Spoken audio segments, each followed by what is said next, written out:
नमस्कार, आपके साथ मैं प्रदीप राज। डुगडुगी के प्राइम न्यूज में आपका स्वागत है। आइए बढ़ते हैं प्राइम खबरों की ओर।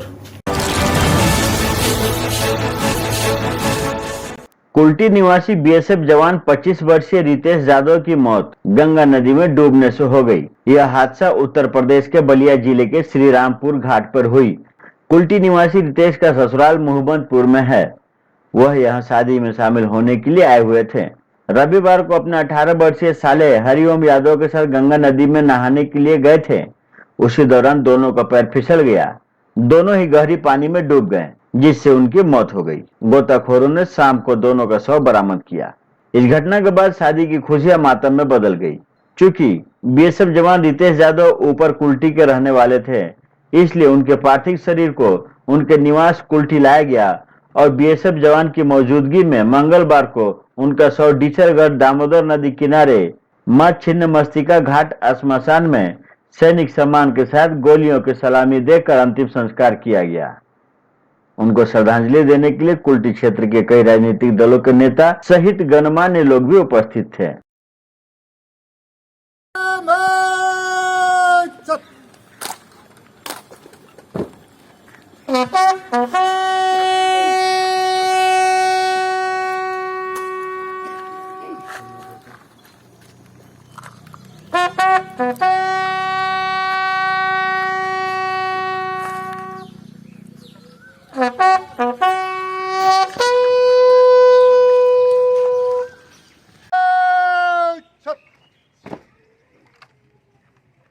Bar position, bar.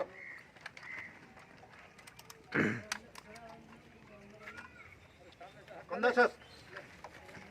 Bar. Bar position, bar. Ready.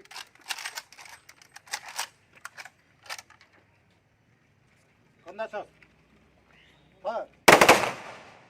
Bar position, bar. अमर रहे रितेश यादव, अमर रहे रितेश यादव, अमर रहे रितेश यादव, अमर रहे रितेश यादव, अमर रहे रितेश यादव, अमर रहे। जमशेदपुर परसुडी थाना क्षेत्र अंतर्गत कीताडी पंचायत इलाके में पुलिस को उस वक्त कामयाबी हाथ लगी जब पुलिस ने ब्राउन शुगर बेचने वाले 3 युवकों को गिरफ्तार किया। गिरफ्तार तीनों युवक में विनोद यादव, मोहम्मद अख्तर, ऋषभ चौबे शामिल हैं। ये तीनों परसुडी क्षेत्र के कोताडी इलाके के रहने वाले हैं। पुलिस गिरफ्तार युवकों के पास से ब्राउन शुगर की 21 पुड़िया जिसका वजन लगभग 3 ग्राम है। इसके अलावा युवकों के पास से बेचे गए ब्राउन शुगर के कुल 3700 रुपए भी बरामद किए हैं।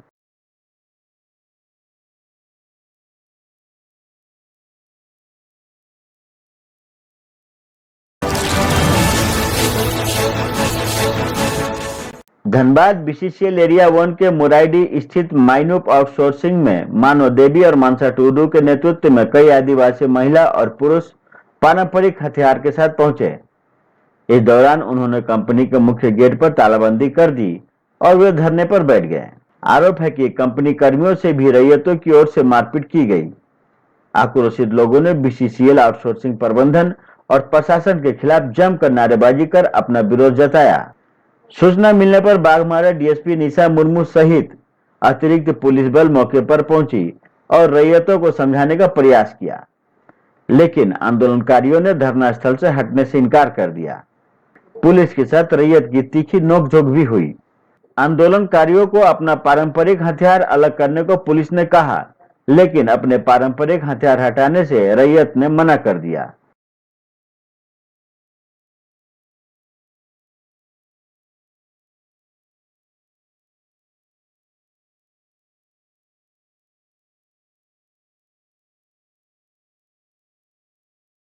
अभी तक हम लोग को नहीं इंसाफ नहीं मिला, ना मुआवजा दिया, ना नौकरी दिया। अब हम लोग बैठे हैं तो अब आर के पार होगा, या तो हम या तो बीसीसीएल या कोई भी आता है या तो प्रशासन को हम लोग को सपोर्ट नहीं करा, बीसीसीएल को सपोर्ट करता है प्रशासन। इसलिए आज हम लोग आए हैं, अपना लेके रहेंगे, नौकरी मांगे। बीसीसीएल हटा के मतलब यहाँ काम मतलब की चालू किया। हाँ, अभी 2018 का बात है। पर लड़ाई हम लोग कमर कस के निकले हैं। अब छोड़ेंगे नहीं बीसीसीएल, नहीं तो हम नहीं तो उसको। कोरोना वायरस के संक्रमण को बढ़ने से रोकने के लिए बिहार सरकार ने भी लॉकडाउन घोषित किया है। लॉकडाउन के बाद आम जनजीवन काफी प्रभावित हुआ है। जानवरों पर भी इसका असर देखने को मिल रहा है। रोहतास जिले के भलुनी भवानी मंदिर के आसपास बड़ी संख्या में बंदर हैं, जिन्हें मंदिर में आने जाने वाले श्रद्धालुओं से खाना पीने की व्यवस्था होती थी। लेकिन अब लॉकडाउन में मंदिर बंद होने से उनके सामने भूखमरी की स्थिति बन गई। ऐसे में शाहाबाद क्षेत्र के समाजसेवी विवेक कुमार पांडे उर्फ सोनू पांडे ने इन बंदरों का सहारा बने हैं। दरअसल पहले जो भी भक्त मंदिर में आते थे तो वो मंदिर में पूजा अर्चना के बाद यहाँ के बंदरों को भोजन कराते थे। लेकिन अब मंदिर बंद हो जाने के कारण इन बंदरों को भोजन कराने वाला कोई नहीं है। बंदरों के सामने आई इस विकट समस्या के बाद आसपास के ग्रामीणों ने समाज सेवी से भोजन की प्रबंध की गुहार लगाई थी, जिसके बाद समाज सेवी ने अब प्रतिदिन इन बंदरों के लिए भोजन की व्यवस्था किए हैं।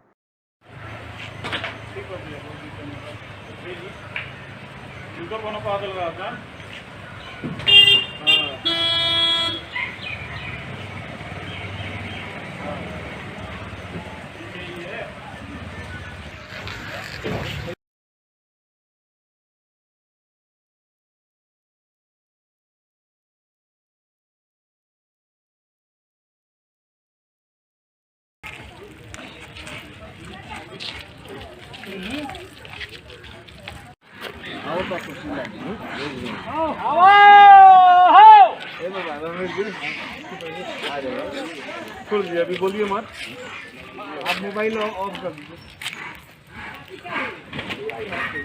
देखिए, कोरोना जैसी महामारी में आम लोगों का भी जीना मुश्किल हो गया है और लॉकडाउन की अवधि बढ़ाई गई। पिछले बार भी कोरोना वर्ष जब कोरोना महामारी आई थी तो हम इन लोगों के बीच आए थे और जहाँ जहाँ ज़िले में या ज़िले से बाहर भी जानवरों को दिक्कत होगी, हम कोशिश करेंगे कि वहाँ पहुँचकर इन्हें भोजन देने का प्रयास करें।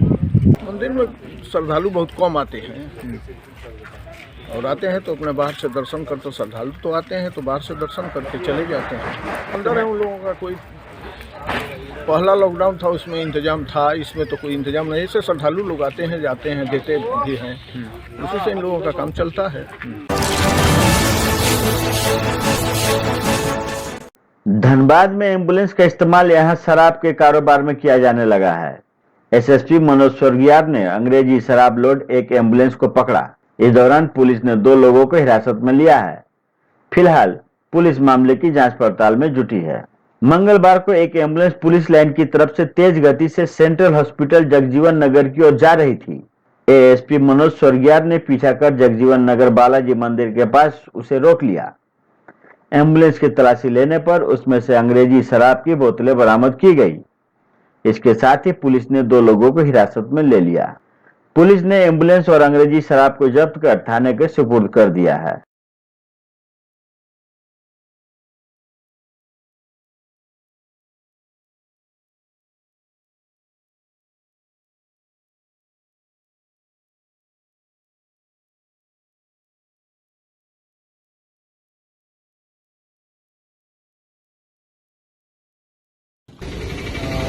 एम्बुलेंस है जिसके बारे में कागज नहीं है, उसमें दारू लेके जा रहा था, पकड़ा है, उसको आगे अग्रेसर कार्रवाई करा देगा, प्रेस किया जाएगा कि कहाँ ले जा रहा है, कहाँ से लाया है।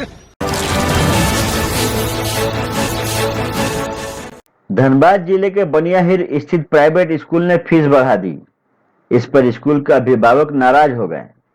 अभिभावकों ने मनमाने तरीके से फीस बढ़ोतरी करने का आरोप स्कूल प्रबंधन पर लगाया और प्रदर्शन किया। अभिभावकों का कहना था कि कोरोना काल में हर साल फीस में वृद्धि करना कहीं से उचित नहीं है। लॉकडाउन के चलते आर्थिक स्थिति काफी कमजोर हो गई है।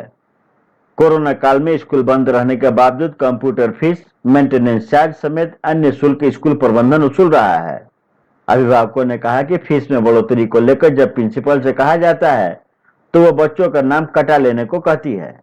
हम अपने बच्चों का ट्रांसफर अन्य स्कूल में कराना चाहते हैं, लेकिन स्कूल प्रबंधन ट्रांसफर सर्टिफिकेट नहीं दे रहा है।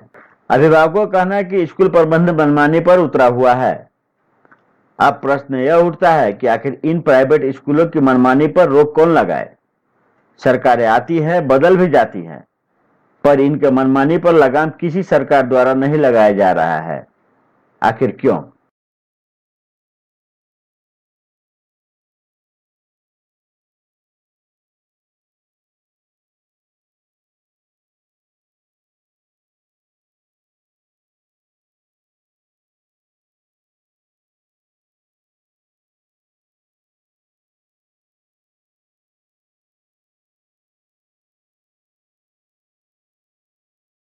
हम लोग का ये प्राइवेट स्कूल है, ये डीएवी बनिया हीर जो स्कूल है, ये पिछले साल कुछ पेरेंट जो मात्र 5 से 10% पेरेंट्स होंगे जो हंगामा किए उनसे नहीं लिया गया, उनसे मंथली फीस सिर्फ लिया गया, बाकी जो है सालाना फीस जो था वो नहीं लिया गया। सिर्फ कुछ ही पेरेंट्स से, बाकी सबसे लिया गया। और इस साल वो अगले साल वाला भी जोड़ करके ऐड करके इस साल लिया जा रहा है फीस के साथ में, और फीस भी बढ़ गया है। जो जहां 1-2 का बच्चे का 1200 रुपया फीस था, वो आज 1965 या 75 रुपया। भाजपा श्रमिक नेता टिंकू वर्मा और बंटी सिंह के नेतृत्व में नियामतपुर के वार्ड 59-60 में N95 मास्क वितरण किया गया। इस दौरान सभी को मास्क पहनाकर उन्होंने लोगों से आग्रह किया कि सोशल डिस्टेंसिंग के साथ कुछ समय में हाथ को सैनिटाइज करने के लिए सलाह दिया। रोज कमाने खाने वाले ठेला चालक, कपड़ा बेचने वाले, सफाई विभाग के कर्मचारी लोगों को मास्क पहनाकर जागरूक करने का कार्य किया।